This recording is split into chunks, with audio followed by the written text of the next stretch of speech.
अब बात करेंगे हम लोग परमुटेशन की। अब परमुटेशन होता क्या है? परमुटेशन का मतलब है अरेंजमेंट इन डेफिनिट ऑर्डर। किस वे में चीजों को अरेंज करना है आपने। फॉर एग्जाम्पल, अगर आपके पास कोई तीन आपके favourite let's say movie stars हो, ठीक है, कोई भी हो, मुझे क्योंकि हर एक के अलग अलग हो सकते हैं, तो लेट्स से उनको नाम देते हैं ए बी एंड सी, ठीक है। तीन फेवरेट मूवी स्टार्स हैं आप लोगों के। तो अब आपको इनको अरेंज करना है। मान लीजिए आपको इनको किसी फंक्शन में बुलाना है या कैसे बिठाना है, कुछ भी, बहुत कुछ हो सकता है ना। तो आपको कैसे, आप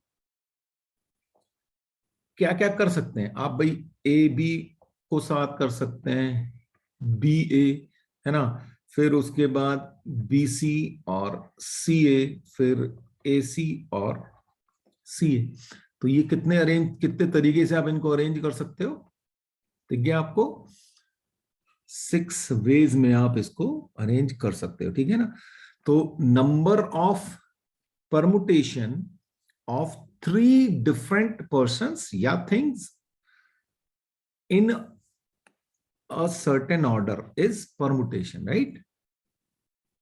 तो अब यहां पे ऑर्डर देखो, आप देखो ऑर्डर इज इंपॉर्टेंट ना। ए बी है और बी ए है, दो अलग अलग चीजें, क्योंकि चीजें जो है ना आपके डिस्टिंक्ट है ना। तीन अलग अलग लोग हैं बेसिकली। जिसको भी आपने अरेंज करना है वो डिस्टिंक्ट होना चाहिए। डिस्टिंक्ट इज इंपॉर्टेंट, ठीक है, डिस्टिंक्ट होना चाहिए। उसका अरेंजमेंट, अगर आप उसका परमुटेशन करेंगे तो क्या आएगा। तो अच्छा, इसको अगर वैसे समझे तो ये कुछ कुछ बॉक्स जैसा ही है भाई। आपने देख लिया कि 6 आएंगे, है ना। तो बॉक्स जैसा है कैसे भाई?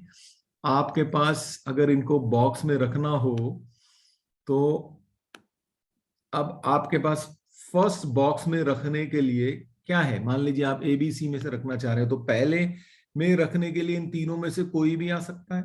फिर बचे दो, दो में से कोई भी यहां पे आ सकता है, और फिर लास्ट में एक बचेगा, उसकी मजबूरी है कि वहीं बैठना है उसको जाके। तो टोटल कितने हो गए? 3 × 2, ठीक है। तो कुछ कुछ ऐसा सा है, यानी कि जितनी चीजें हैं उतना ही अगर आपको अरेंज करना हो तो आप उसको परम्यूट कर रहे हैं, ठीक है, आप उसका परमुटेशन कर रहे हैं। यहां तक बात समझ में? मान लीजिए आपको आईपीएल की आपको टीम बनानी है, ठीक है। लेट्स से उसके अंदर 5 बैट्समैन है आपके पास, ठीक, A B C D E, ठीक है। अब 5 बैट्समैन हैं, तो उसका बैटिंग ऑर्डर अगर मुझे करना है तो बैटिंग ऑर्डर मैं कैसे बनाऊंगा भाई? वही बात है कि पहले पांचों में से कोई एक जा सकता है ना। तो फिर अगेन क्या होगा? पहली बैटिंग करने के लिए पांचों में से कोई एक जाएगा, तो 5 ऑप्शन है आपके पास। फिर 4 बचे, चारों में से फिर कोई एक जाएगा। ऐसे ही आप आगे बढ़ते चले जाओगे। तो ये यहाँ पे भी यही बेसिकली हो रहा है। तो आपके पास क्या आ गया? फैक्टोरियल 5, है ना। यहाँ पे क्या था देखो? फैक्टोरियल 3, यहाँ पे फैक्टोरियल 5, ठीक है। क्लियर हुई बात? अब बात करें थोड़ा सा कॉम्बिनेशन की। अब कॉम्बिनेशन क्या होता है? कॉम्बिनेशन इज बेसिकली सिर्फ कलेक्शन या सिलेक्शन, है ना। तो इसका मतलब ये हो गया कलेक्शन या फिर सिलेक्शन या कोई ग्रुप। तो इसका मतलब ये हो गया, यहां पे अरेंजमेंट नहीं है, देखो यहां पे सिर्फ कलेक्शन है। फॉर एग्जाम्पल, मगर जैसे हमने अभी ये बैटिंग ऑर्डर का एग्जाम्पल लिया, मान लीजिए ये A B C D E है, ठीक है। अगर हमें इसमें से 4 बैट्समैन की एक टीम बनानी हो तो हम क्या करेंगे भाई? हमारे पास क्या तरीका है?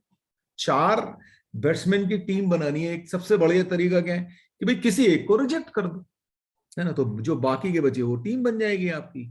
तो किसी एक को रिजेक्ट करने में आपके पास कितने हैं? 5 है। तो पांचों में से किसी एक को रिजेक्ट करोगे तो आपके पास कितने वेज हैं किसी एक को रिजेक्ट करने के लिए? 5 वेज टू रिजेक्ट 1 बैट्समैन, ठीक है। तो यहां पे क्या हुआ, सिर्फ ग्रुप बनाना था आपको, है ना, पांचों में से एक को रिजेक्ट किया और चार का ग्रुप ऑटोमेटिकली बन गया आपके पास। तो ये है कॉम्बिनेशन। यहां पे आपने ये बैटिंग ऑर्डर डिसाइड नहीं किया कि कौन पहले खेलने जाने वाला है, आपने यहां पे ये डिसाइड किया कि भाई कौन खेलेंगे, किस ऑर्डर में खेलेंगे, उसकी बात हम बाद में करेंगे। क्लियर है? आई एम श्योर ये डिफरेंस समझ में आया होगा कॉम्बिनेशन और परमुटेशन का, क्योंकि अगर ये समझ में आ गया तो फिर आप चीजें बहुत आसानी से कर पाएंगे। तो और इतनी बातों से एक चीज और समझ में आ रही होगी, परमुटेशन हमेशा ज्यादा होगा कॉम्बिनेशन के बदले। क्यों? क्योंकि परमुटेशन में भी एक्चुअली में दो स्टेप हैं। पहले तो आप उनको सेलेक्ट करते हैं और फिर उनको अरेंज करते हैं। फॉर एग्जाम्पल अगर मैं इसी की बात करूं, इस टीम की बात करें, तो अगर हमें बैटिंग ऑर्डर बनाना है चार लोगों का, तो हम क्या करेंगे, पहले तो चार लोगों को सेलेक्ट करेंगे और फिर उसको अरेंज करेंगे। तो इसीलिए हमेशा परमुटेशन के अंदर छुपा होता है कॉम्बिनेशन। अब ये भी बड़ी इंपॉर्टेंट सी चीज है जो आपको ध्यान रहनी चाहिए कि कॉम्बिनेशन जो है परमुटेशन के अंदर छुपा हुआ होता है। इसी बात पे फिर अभी नोट लिख लो आप। In permutation order of occurrence is important, in combination it is not. क्यों? परमुटेशन में आपको ये देखना था ना कि भाई किस ऑर्डर में बैटिंग होगी, ए पहले जाएगा कि बी पहले जाएगा कि सी पहले जाएगा, ठीक है। कॉम्बिनेशन में क्या भाई, कौन किसको सेलेक्ट करना है ये बताओ, बस इतनी सी बात हुई है ना। तो इसीलिए परमुटेशन में ऑर्डर इज इंपॉर्टेंट, कॉम्बिनेशन में ऐसा कुछ नहीं है, बस एक ग्रुप बना लेना है आपने, वहां पे इतना काम खत्म। आप अब देखो क्या है, number of permutations of n distinct things taken all at a time is factorial n। ठीक, अब ये देखो क्या था, हमने जैसे ए बी सी को लिया था, तो क्या है, taken all at a time, तीन लोग थे, तीनों को ही लेना था, तीन ही को अरेंजमेंट करना था, तो हमने क्या किया था, 3 2 1, ये रहा फैक्टोरियल 3।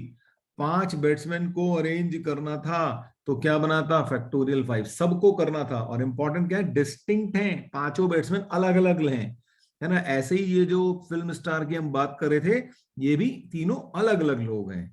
तो इसीलिए जब सारे के सारे, अगर आपके पास जितनी चीजें हो या n चीजें हो, तो उसका जो नंबर ऑफ परमुटेशन आएगा और सबको अरेंज करना है, तो दैट इज फैक्टोरियल n। ये अब आपको याद होना चाहिए।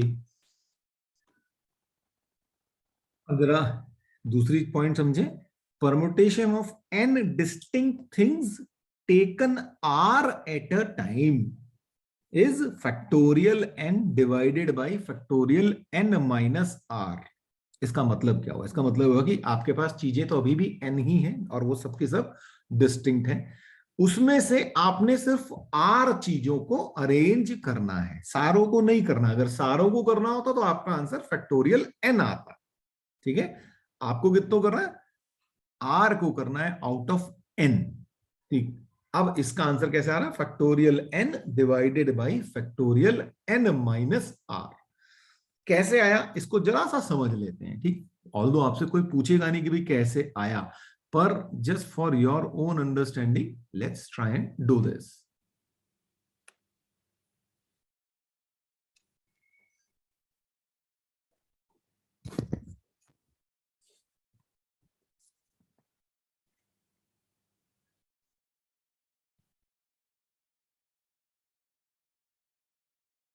अब देखिए जी, हमारे पास टोटल n डिस्टिंक्ट चीजें हैं, जिसमें से हमें r को अरेंज करना है, ऐसी हमारी सिचुएशन है। तो अब पोजीशंस लिख लेते हैं, जैसे मैंने ये बॉक्स बना दिए, तो ये है हमारी फर्स्ट पोजीशन, ये सेकंड पोजीशन है, ये थर्ड पोजीशन में यहाँ पे कौन रखा जाएगा, और लेट्स से ये आर पोजीशन है, ठीक है जी। ऐसा हमने लिखना है, क्योंकि हमें आर को ही अरेंज करना है, तो हमने आर ही बॉक्स बना लिए, ठीक है। अब बीच में जितने भी होंगे इससे कोई फर्क नहीं पड़ता, यहाँ पे डॉट डॉट लगा लेते हैं, खत्म बात, ठीक। तो पहली पोजीशन के लिए हमारे पास टोटल कितनी चीजें, n है, ठीक है ना। तो n में से कोई भी हम यहाँ पे रख सकते हैं, तो यहां पे कितना आया, n आया।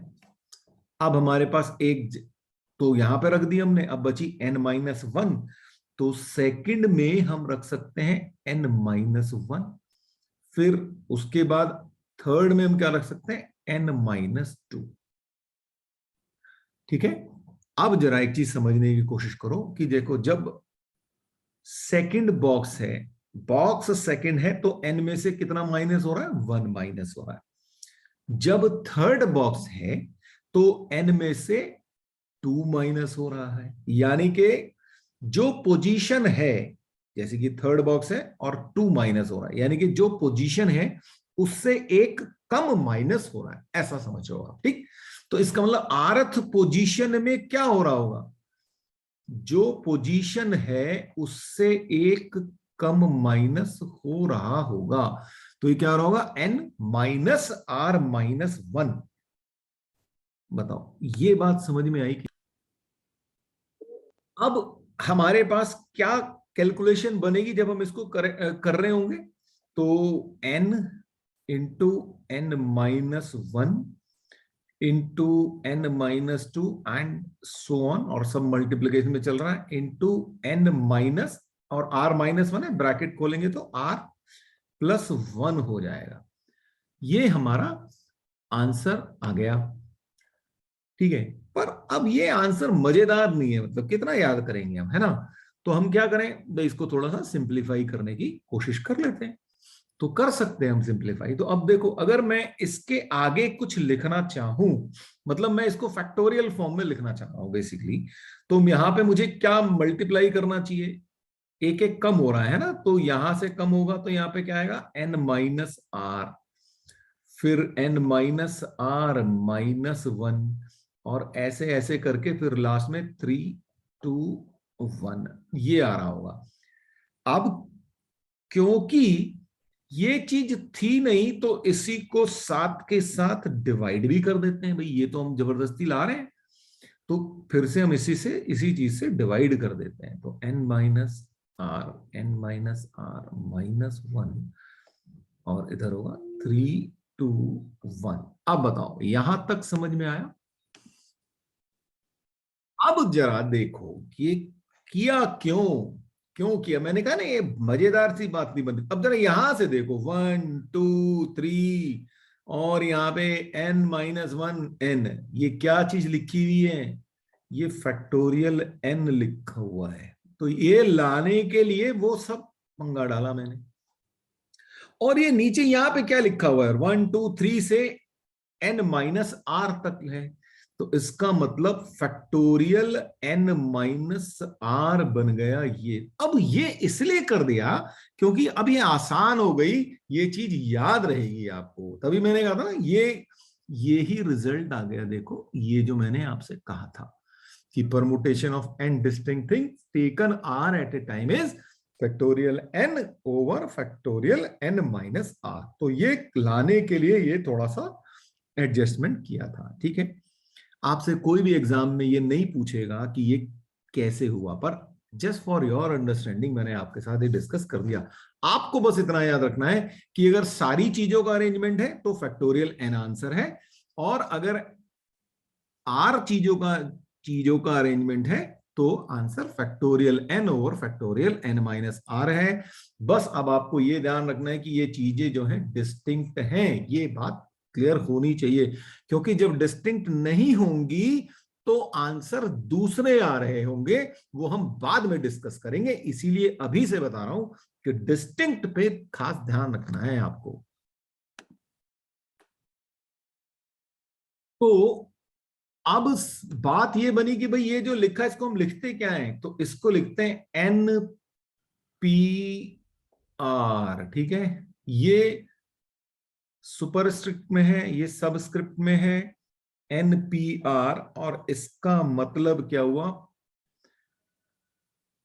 n डिस्टिंक्ट चीजों में से r का अरेंजमेंट। ठीक, और जिसका की आंसर हमने अभी देख लिया, factorial n over factorial n-r, ये आपका होगा। और इसी चीज को NPR के साथ साथ कई बार ऐसे भी डिनोट किया जाता है, P ऑफ एन आर, यानी कि permutation of r things out of r, out of n, ठीक है, एन में से आर चीजों का परमुटेशन, या फिर ए एन आर, ऐसे भी डिनोट करते हैं। Generally most of the cases में आपको ये वाला मिलेगा, पर कभी ये दिख जाए तो आपको पता होना चाहिए। ये पी आप ध्यान रखो परमुटेशन है, ये ए मतलब ये अरेंजमेंट है, ठीक है ना, और परमुटेशन इज अरेंजमेंट, वो दोनों चीजें एक ही बात है। तो आपको क्या रखना है,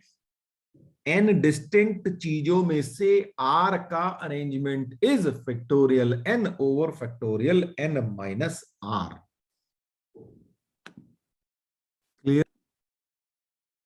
तो अब अगर मुझे ऐसा कुछ चाहिए 7p2, तो इसका आंसर क्या होगा?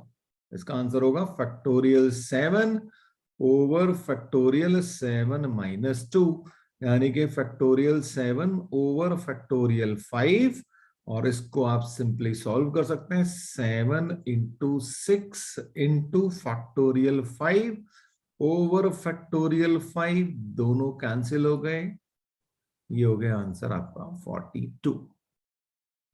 आई होप ये अब क्लियर हुआ होगा आप। इसी चीज को अगर मुझे वैसे लिखना होता जो कि हमने इनिशियली डेफिनेशन देखी थी, है ना, तो हम कैसे लिख सकते थे इसको? भाई यहां पे हमने देखा था ना कि ये चीज, ये सिर्फ इतना था, है ना, ठीक है ना। तो अगर अब इस हिसाब से अगर मुझे लिखना होता तो मैं 7p2 को मैं कैसे लिख सकता हूं? 7 इंटू 6, 42, ठीक है। मान लीजिए मुझे 10p4 लिखना हो तो मैं कैसे लिखूंगा? 10 मतलब 4 बार लिख देता हूं यहां पे, 10 9 8 और 7, इसका आंसर निकाल लेंगे। या फिर अगर मुझे फैक्टोरियल वाले फॉर्म में जाना है तो फैक्टोरियल 10 ओवर फैक्टोरियल 10 माइनस 4, यानी कि फैक्टोरियल 10 ओवर फैक्टोरियल 6, और उसको मैं फिर ब्रेक करूंगा तो 10 into 9 into 8 into 7 into factorial 6 over factorial 6। Answer ये और ये चीज सेम है, ठीक है। तो अब डिपेंड करेगा कि आपको किस वे में कंफर्टेबल है, ये आपको सोचना है। कई बार बच्चे को सभी पता होता है तो कई बार फटाफट ऐसे लिख लेते हैं, कई बार ऐसे ऐसे ही इस वे फैक्टोरियल फॉर्म में लिख लेते हैं। दैट रियली डिपेंड्स कि आप क्या करना चाहते हैं और कहाँ पे किस चीज की जरूरत है, पर दोनों चीजें आपको पता होनी चाहिए। आपको ये दे दूं, if 12pr is equal to 1320, तो n, सॉरी r क्या होगा? n नहीं, r क्या होगा? तो यहाँ पे r पूछ रहा है, r क्या होगा, ठीक है जी। तो अब आप देखो 12pr अगर मुझे लिखना है तो मैं कैसे लिख सकता हूं? 12 इंटू 11 इंटू 10 इंटू, कैसे चलेगा? r फैक्टर्स तक चलेगा, है ना, जैसे कि हमने देखा था यहाँ पे 7p2 में 7 इंटू 6 दो फैक्टर तक गया था ना, ये 2 है तो ये 2 बार लिखा था हमने, है ना। ऐसी 4 है तो यहाँ पे 4 टाइम्स यहाँ पे लिखा था 4 फैक्टर्स तक। तो ऐसे ही हम यहाँ पे into r factors is equal to 1320। अब जरा इसके फैक्टर करके देखे जाए तो हमारे पास क्या आएगा? ये आएगा 12 इंटू 11 इंटू 10, ठीक है। तो इसका मतलब क्या हो गया? r इज इक्वल टू 3 हो गया कि नहीं हो गया भाई? 3 फैक्टर तक गया तो इसका मतलब आंसर जो है आपका 3 आएगा। Find the value of n if n p13 divided by n plus 1 p13, sorry p12 is equal to 3/4। अगर ऐसा दिया है तो आपको n की वैल्यू निकालनी है। तो अब हम क्या करना चाहिए हमको? भाई NP13 है, इसका फॉर्मूला लगा देते हैं। तो NPR मैं दोबारा से लिख देता हूं, NPR is basically factorial n over factorial n minus r। तो ये हो गया। तो NP13 क्या होगा? Factorial n divided by factorial n minus 13। और फिर ये n+1 p12 क्या होगा, factorial of n+1 divided by factorial n+1 -12 and that is equal to 3/4। बताइए जी, ये बात समझ में आई? अब देखा जाए तो क्या होगा, factorial n over factorial n-13 into, इसको उल्टा कर देते हैं ना, तो ये कितना हो गया, फैक्टोरियल n-11 हो गया ये, और डिवाइडेड बाई ये नीचे आ गया फैक्टोरियल n+1 और इधर है 3/4। ये सिंप्लीफाई हो गया। अब जरा ब्रेक करते हैं, जैसे हमने फैक्टोरियल की क्वालिटीज देखी थी, तो अब हम इसको जरा ब्रेक करने की कोशिश करते हैं। तो n+1 बड़ा है तो इसको ब्रेक कर सकते हैं, तो फैक्टोरियल n और factorial n-13 into factorial n-11 होगा, तो इसको करेंगे n-11 into n-12 into factorial n-13, ये आ गया, डिवाइडेड बाई फैक्टोरियल n+1 है तो हम इसको ब्रेक करेंगे, तो n+1 इंटू फैक्टोरियल n। अब ये गया इसके साथ कैंसिल, ये गया इसके साथ कैंसिल, और इधर को हमें मिला हुआ है 3/4। ठीक है भाई, अब जरा इसको सॉल्व करो और मुझे बता दो क्या आएगा। चलो मैं ही कर देता हूं। तो इसको हम सॉल्व करेंगे, क्रॉस मल्टीप्लाई कर लें, हमारे पास क्या आने वाला है, 4 into n² minus 23n plus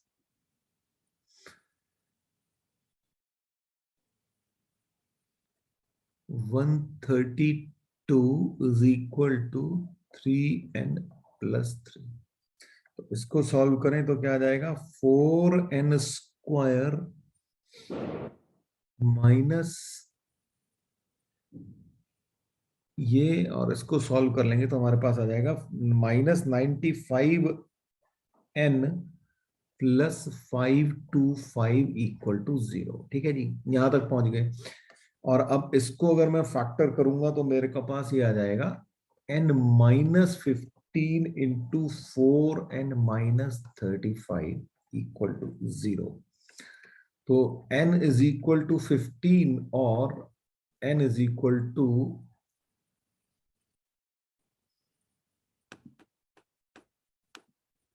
और n इज इक्वल टू 35/4। ये तो आपका रिजेक्ट हो जाएगा क्योंकि n is a natural number, ये आपको पता है।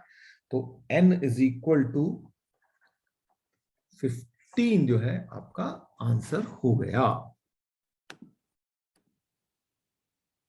अब देखिए, अब जरा ये इंपॉर्टेंट बात आ गई, number of ways to select and distinct things taken r at a time is NCR। ठीक है, वहां पे क्या था, NPR था, परमुटेशन था, यहाँ पे NCR है यानी कि कॉम्बिनेशन है। ठीक है, और NCR इज इक्वल टू होता है factorial n over factorial r over factorial n-r। ये फॉर्मूला आपको याद होना चाहिए, जैसे NPR is factorial n over factorial n-r, ऐसे ही NCR is factorial n over factorial r into factorial n-r। इसको डिनोट करने का ऐसे भी तरीका होता है, CNR, यानी कि combination of R things out of n distinct things, या फिर ऐसे करके ऐसे भी लिख देते हैं। ठीक है जी, तो ये आपके अलग अलग तरीके हैं लिखने के, पर most of this time NCR आपका यूज हो रहा होता है। पर कभी आपको दिख जाए तो ऐसी टेंशन मत कर देना कि ये हुआ क्या, आपको मतलब समझ में आना चाहिए, भाई कॉम्बिनेशन की बात कर रहा है, परमुटेशन की बात कर रहा है। आपको पता है परमुटेशन है तो NPR है, और अगर कॉम्बिनेशन है तो NCR है। जरा एक चीज और देखो, एन पी आर होता है factorial r, sorry factorial n over factorial n minus r, और एन सी आर होता है factorial n over factorial r into factorial n minus are.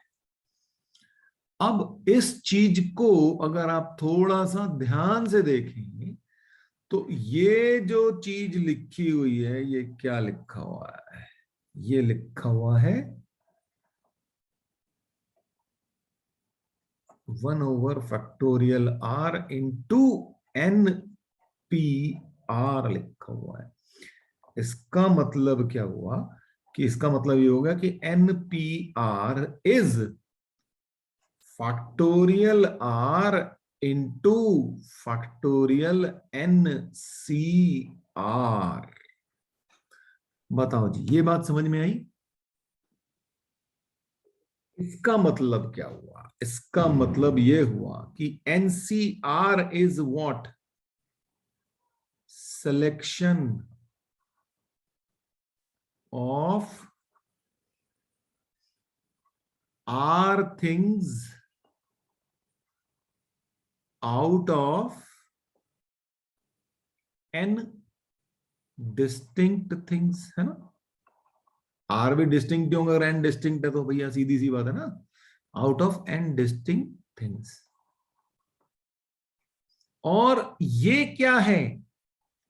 ये है arrangement of r things.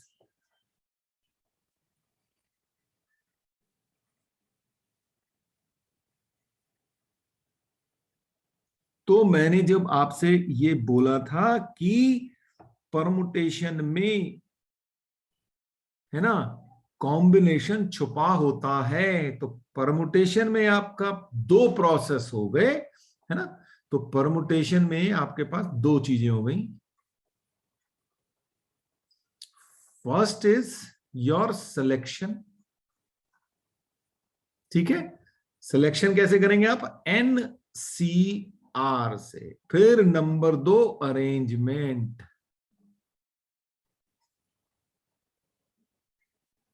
Factorial R.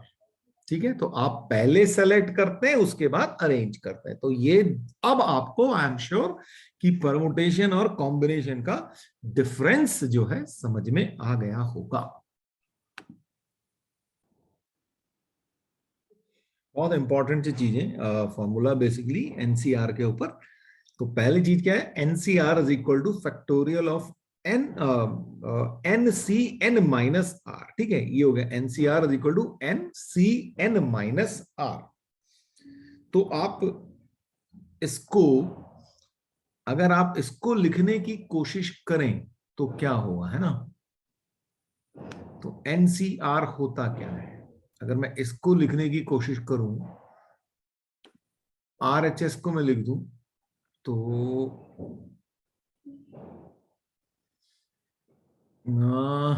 चलिए, तो मैं अगर इसको लिखूंगा कॉम्बिनेशन का जो फॉर्मूला है उस वे में, ये चलो मैं एक काम करता हूँ, राइट हैंड एलएचएस से ही कर देता हूँ, आरएचएस को ज्यादा बेटर होगा, नहीं तो आप पता लगा कंफ्यूज हो गए। ठीक है, तो एनसीआर जो होता है वो क्या होता है? Factorial n factorial r factorial n minus r. ठीक है जी। तो अब इसमें अगर मैं एन की जगह, यहां पे अगर मैं आर की जगह एन माइनस आर रख दूं, ठीक है, इस आर की जगह मैं एन माइनस आर रख दूं, तो अब देखो हमारे पास क्या है? एनसीआर है। ठीक है, अब आर की जगह एन माइनस आर रख देता हूं, तो एन सी आर की जगह क्या रख रहा हूं मैं? N minus r. तो ये रख दिया, तो क्या हो जाएगा? फैक्टोरियल एन तो है ही इधर, और आर की जगह एन माइनस आर, और यहां पे भी एन माइनस आर की जगह एन माइनस आर, ऐसा रख दिया। ठीक है, तो ये इस फॉर्मूला में दोनों साइडों में, ये जो ऊपर वाला है इसमें दोनों साइडों में आर की जगह मैंने एन माइनस आर सब्सटीट्यूट किया है। ठीक है, ये आप नोट कर लें। चलिए मैं लिख देता हूं, substituting n minus r in place of r. तो ये बन जाएगा हमारे पास। तो अब क्या हो जाएगा, फैक्टोरियल एन माइनस आर, और यहाँ पे ये n से n कैंसिल हो गया, तो ये फैक्टोरियल r आ गया। तो अब आप देखो, इस फॉर्मूले में और इस फॉर्मूले में कोई फर्क है ही नहीं, तो इसीलिए हम ये बोलते हैं कि NCR is equal to NCN minus r. बात क्लियर हुई? अगर मुझे मान लीजिए 35C2 लिखना है, तो मैं उसके बदले क्या लिख सकता हूं, 35 माइनस 2, यानी कि 35C33। ठीक है, इस तरीके से मैं इसको यूज कर सकता हूं। NC0 अगर मुझे निकालना हो तो क्या आंसर आएगा मेरा, फैक्टोरियल n ओवर फैक्टोरियल 0 और फैक्टोरियल n माइनस 0, ये हमारा आंसर होगा। तो यानी कि क्या बना, फैक्टोरियल n, मैंने आपको, हमने देखा था कि फैक्टोरियल 0 इज 1, राइट, और ये बचा फैक्टोरियल n, तो ये आ गया 1। तो इसका मतलब क्या हुआ, अब आपको ये पता होना चाहिए कि NC0 है जो 1 होता है। करो भाई नोट इसको भी। अच्छा, NC1 क्या होता है, मैं बोल रहा हूं कि n होता है, NC1 इज n। आप लोग बताएं क्या ये सही है? बिल्कुल सही है, आप लोगों ने करके देख भी लिया, और ये आपको रटा होना चाहिए। NC0 is 1, NC1 is n। तो अगर मुझे NC2 लिखना है तो वो आएगा n इंटू n माइनस 1/2। बताइए ऐसा होगा कि नहीं होगा, आप लोग बताएं मुझे। मैंने तो आपको फॉर्मूला बता दिया, और फॉर्मूला कहां से डिराइव हो रहा है, उसी फॉर्मूला, जो बेसिक फॉर्मूला NCR, उसी से ही डिराइव हो रहा है, पर ये आपको याद रखने, इसलिए मैं आपको बता रहा हूं। चलो मैं बता देता हूं, NC2 क्या होगा, factorial n over factorial 2 over into factorial n minus 2। ठीक है जी। अब इस n फैक्टोरियल n को ब्रेक करूं तो n into n minus 1 into factorial n minus 2 divided by factorial 2 होता है 2, और फैक्टोरियल n माइनस 2 दोनों गए कैंसिल, आ गया आपके पास n into n minus 1/2।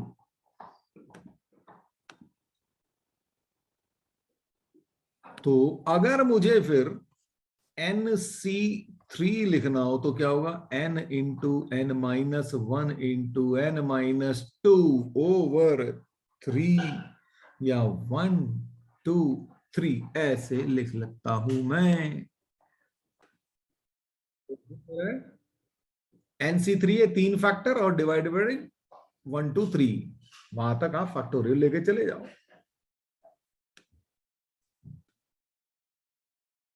If NCX is equal to NCY, तो इसका मतलब ये होता है इधर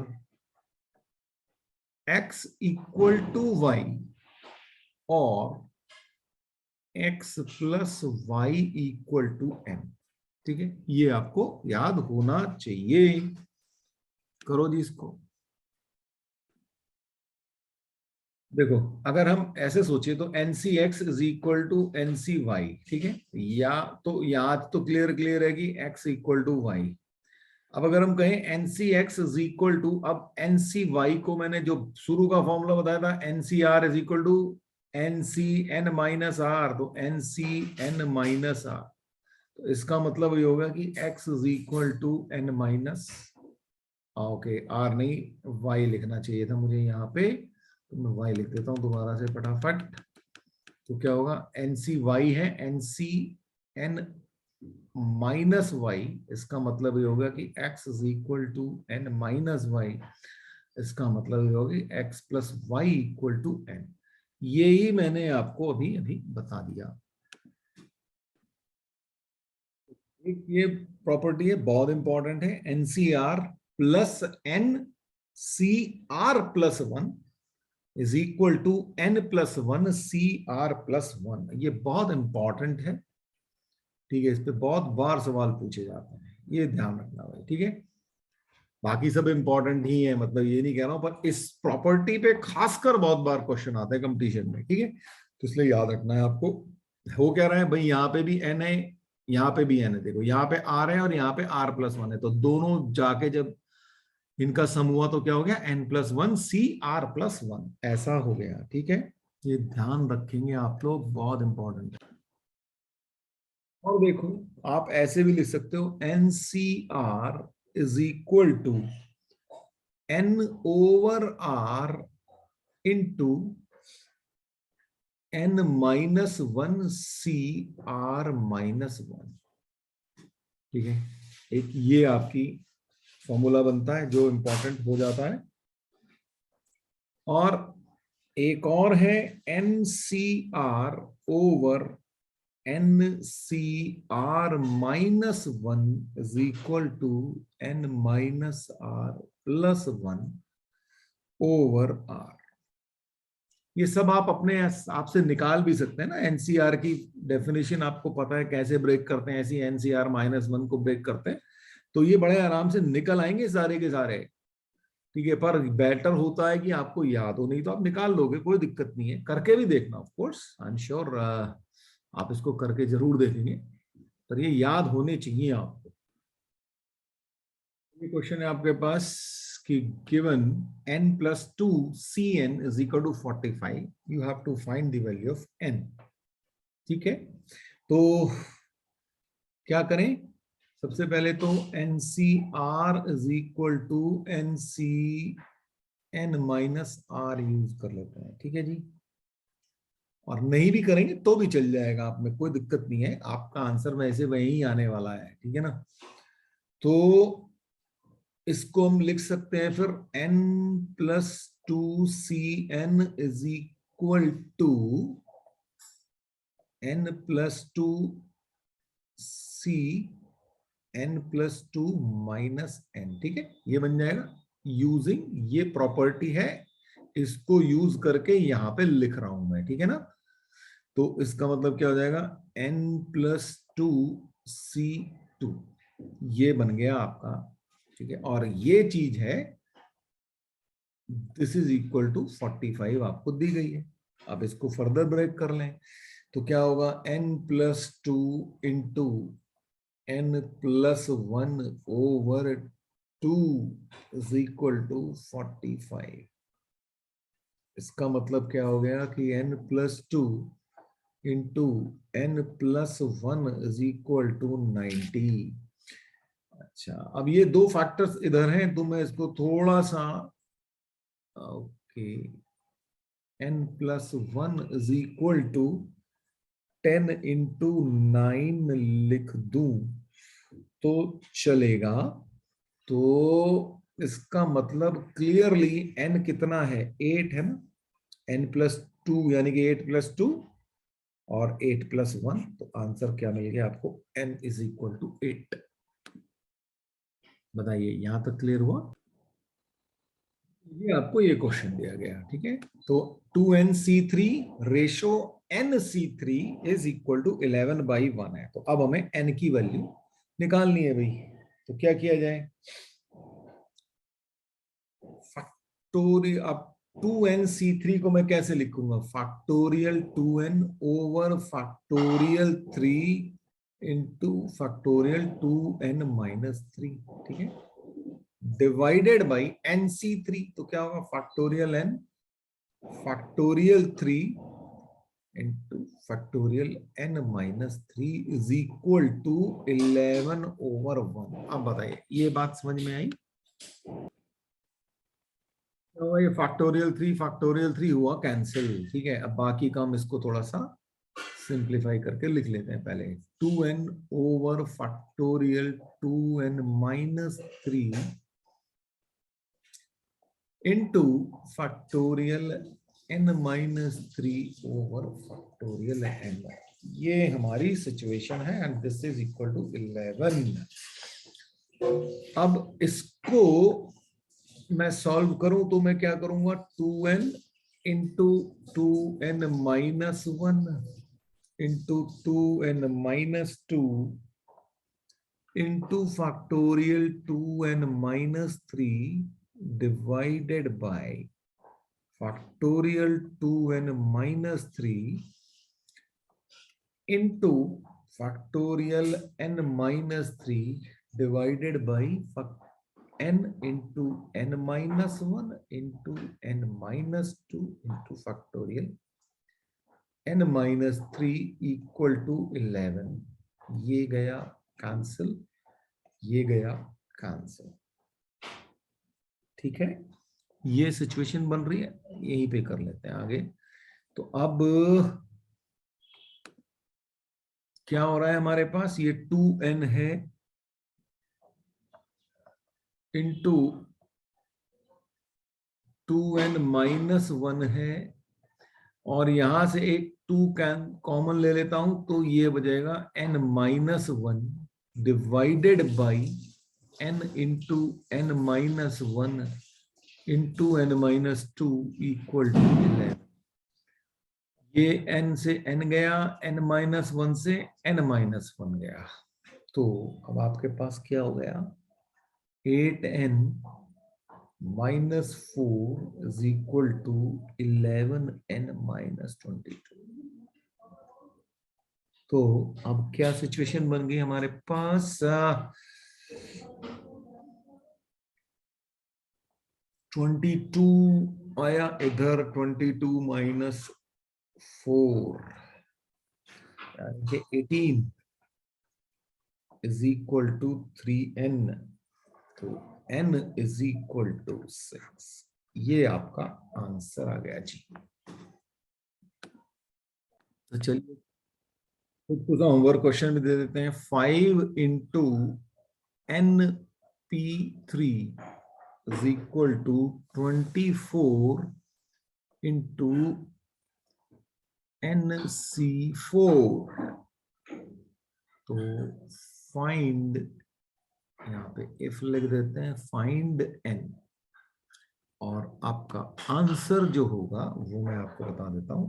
आंसर आएगा आपका 8, यानी कि n इज इक्वल टू 8 आएगा आपका। क्वेश्चन लिया जाए, if nc90 is equal to nc11 तो फाइंड nc2।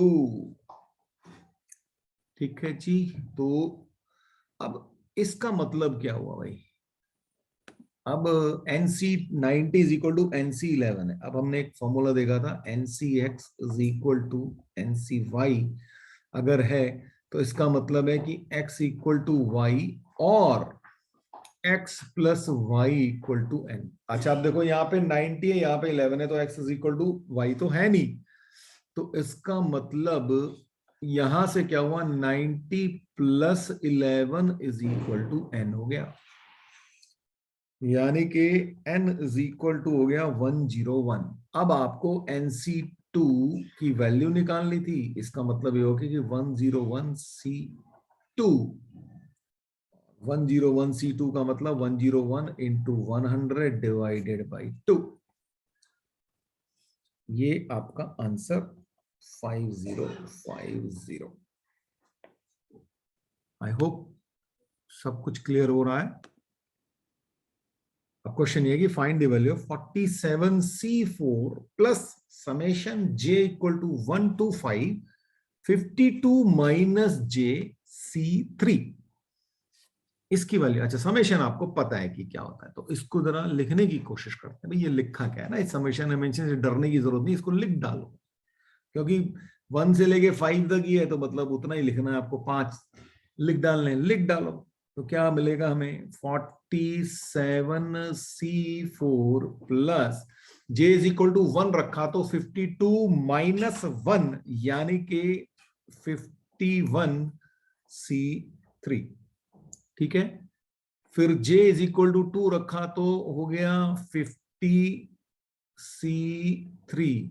फिर J इज इक्वल टू 3 रखा तो अब आप समझ गए होंगे कि अब एक और कम हो जाएगा C3 plus 48C3 plus 47C3।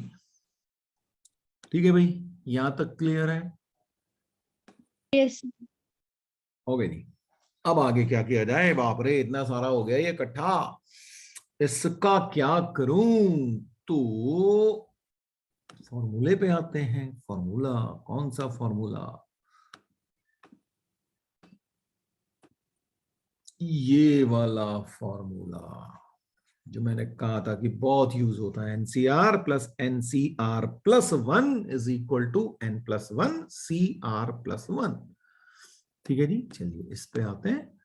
तो क्या होगा अब, ये कैसे लगेगा भाई? तो कहां पे लग रहा है ये फॉर्मूला? देखो ये और ये, देखो ये क्या लिखा हुआ है, इसको मन की आंखों से देखो तो NCR लिखा हुआ है और ये लिखा हुआ है NCR प्लस 1। तो इसका मतलब इन दोनों को मैं अगर कंबाइन कर दूं, इन दोनों को अगर मैं कंबाइन कर दूं तो मुझे क्या मिलेगा? N+1 CR plus 1। ठीक है, तो यानी कि 48C4 मिलेगा मुझको। बताओ ये बात समझ में आई कि नहीं?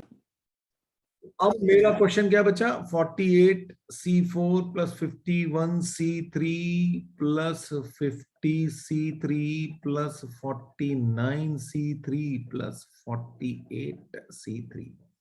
अब सोचो, अब कहां पे लगाऊं फॉर्मूला? अब ये और ये मिल गए मुझे, एनसीआर और एनसीआर प्लस 1। जब मैं इन दोनों को ऐड कर दूंगा तो फिर से सेम फॉर्मूले से मुझे मिल जाएगा 49C4।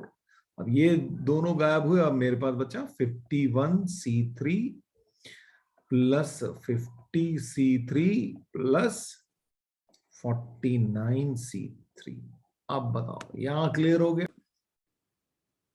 फिर से इसको और इसको कंबाइन करूंगा तो मुझे मिलेगा 50C4 प्लस, अब बाकी के ये दो जो बचे इनको लिख डालता हूं।